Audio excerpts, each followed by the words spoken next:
In our first reading of today, which is taken from the book of Leviticus, chapter 19, verses 1 to 2 and verses 11 to 18, through the mouth of Moses, God tells his people how they must be.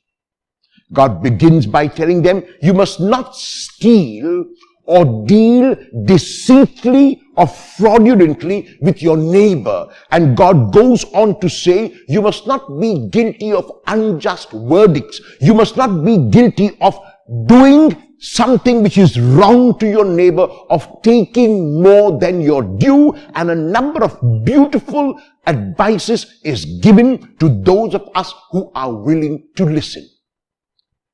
This is confirmed in the gospel text of today, which is taken from the Gospel of Matthew 25, verses 31 to 46, and is part of Matthew's eschatological discourse.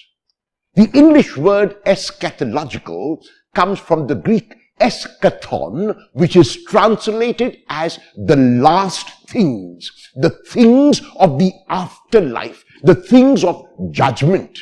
And in it, Jesus tells a parable.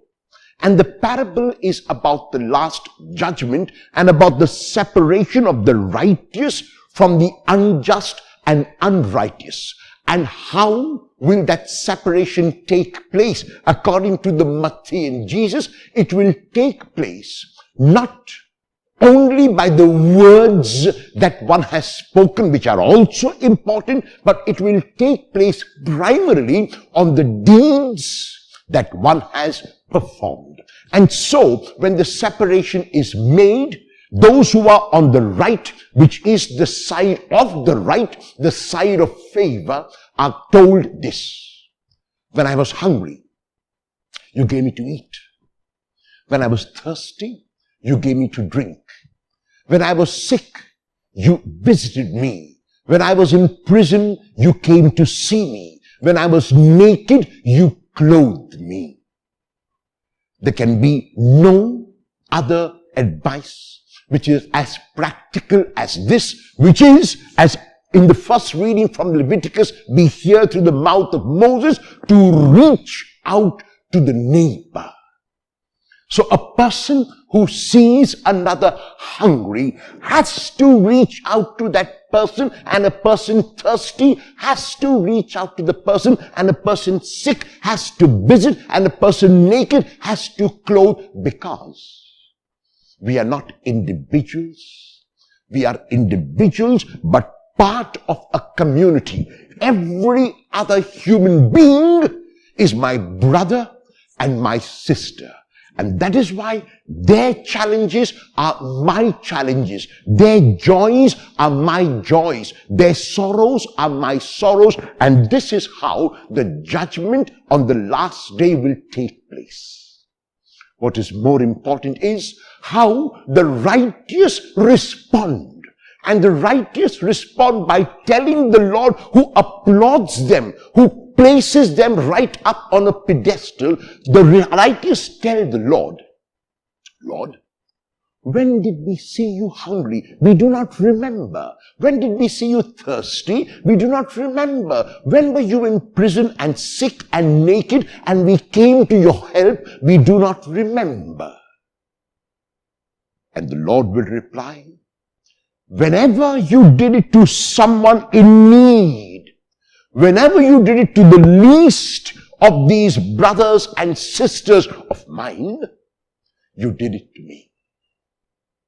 And then, those who are on the left, the sign of disfavor, the sign of those who are condemned, will be told that when the Lord was hungry, they never gave him to eat. When the Lord was thirsty, they never gave him to drink. When he was in sick and prison, they never visited him. When he was naked, they never clothed him. And they in turn will ask the Lord, when the Lord was hungry and when the Lord was thirsty, they did not see him. And the Lord says to them, as long as you failed to do it to those brothers and sisters whom you could see and touch and feel, you did not do it to me.